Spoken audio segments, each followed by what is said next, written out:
Okay, good day guys. Mike here.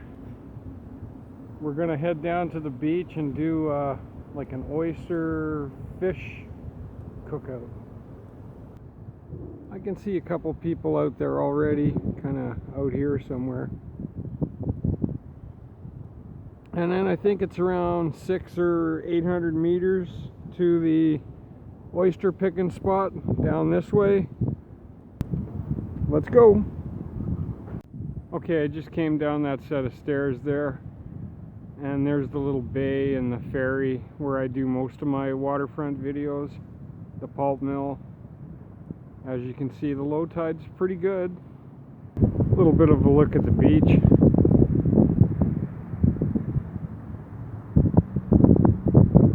These things that look like old tire tubes are actually egg casings. Okay, that's where we're heading, where those big rocks are sticking up, and there's one harvester over there. Okay, we still got a ways to go, but we're going to look for oysters that aren't attached to the rocks because they're really glued on there. And I want to grab small ones. I mean, you can see by the shell on this one, you know, that's probably a 6 or 8 inch shell. They're really hard to open. I'm going to use steam, but so we'll look for ones like this size. In fact, that's a good one to take.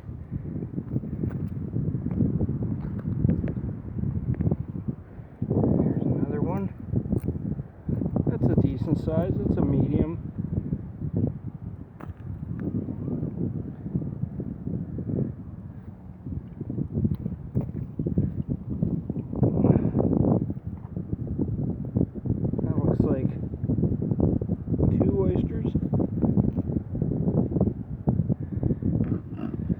Okay, we're going to set up in the tree line.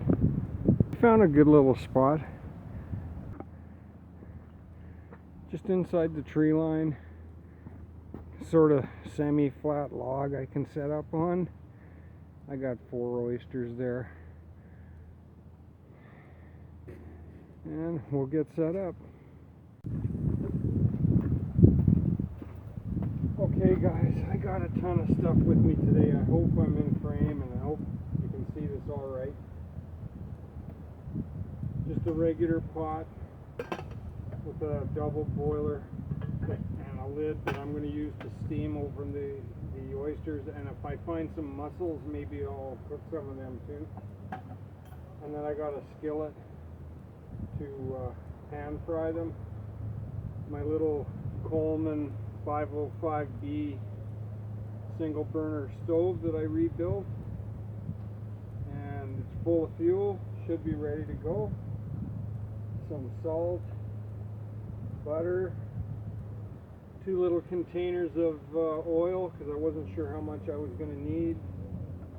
I don't do this that often, so the oysters, and then I just took a margarine container and I mixed up a batch of flour and seafood seasoning, just to something to dredge the oysters in. And then I got a plate, and I got a little plastic cutting board, and I bought a oven liner from the dollar store that I cut in half to use as a wind screen if I need it. Although it's not really too windy right now, so I don't think I'm going to need that. And I got a bottle of water. I was going to use salt water from the ocean here, but I figured I'd bring this and then I can actually drink something too.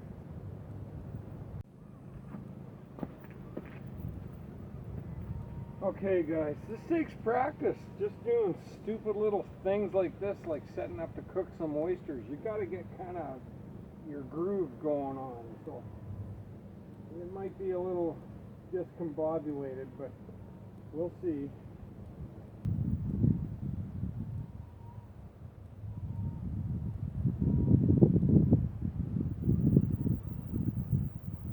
Okay, this has to warm up a little bit.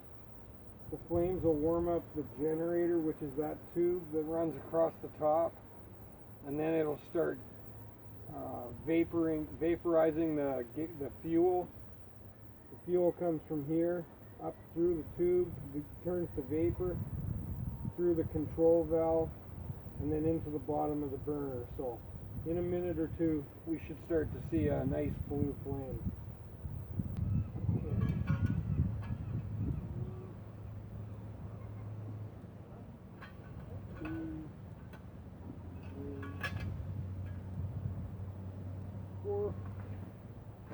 Four oysters.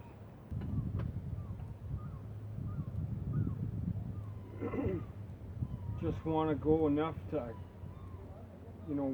steam will make the oysters crack a bit, and then that's all I need. Then I can open them up, throw them in the breading, throw them on the frying pan. Okay, thought I'd give you a little bit of a close-up here while they're doing their thing. This stove is running full blast.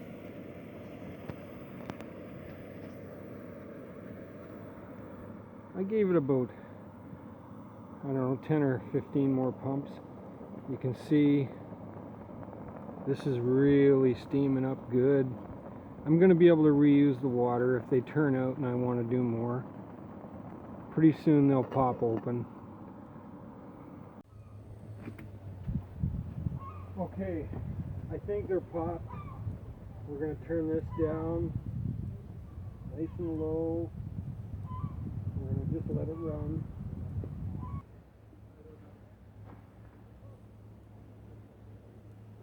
They just popped open. They're pretty hot.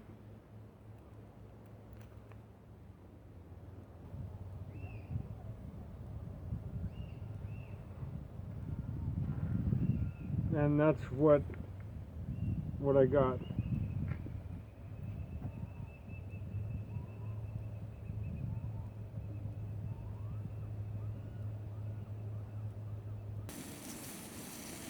Just plain vegetable oil. I did bring butter, but I don't think I'm going to need it.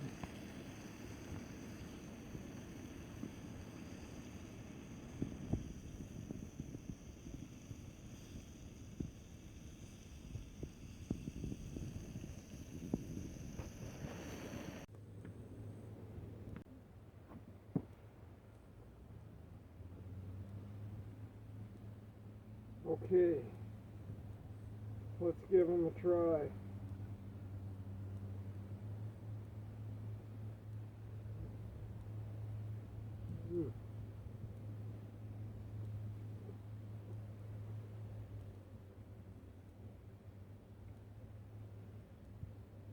They're good. So far I have about 1 hour and 15 minutes invested since I left my car. Okay, we're going to cook this salmon in butter and oil. We're going to get her nice and hot, and then we're going to drop this salmon in. So we're going to put it in, it's sockeye. We're going to put it in skin down first, get it real crispy, and then flip it.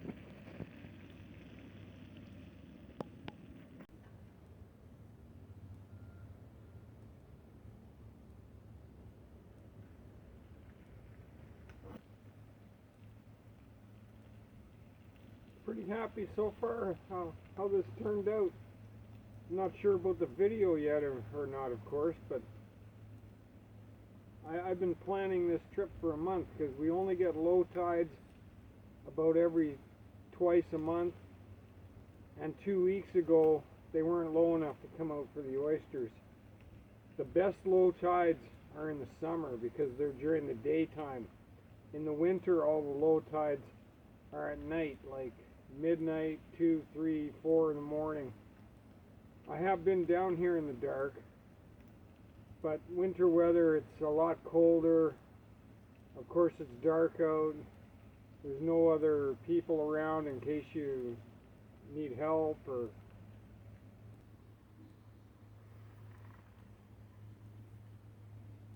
Oh, she looks good, guys.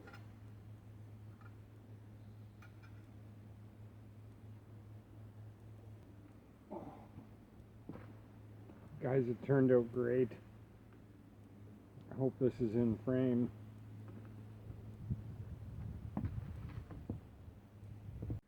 Okay, guys, we're all cleaned up and ready to head back to the car. I got a plastic bag there with my oyster shells. I broke my little handheld tripod. Everything's packed up back in the bag, and it's all cleaned up down here. So that's it for now. Have a great day, everybody. Mike out.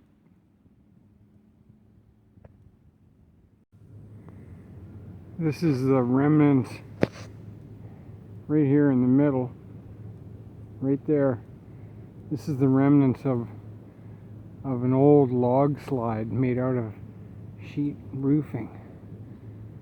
People would build them along the shore, and then when they find a log on the beach that's worth harvesting for firewood, they would use a winch or a vehicle to pull it up into their property where they can cut it up.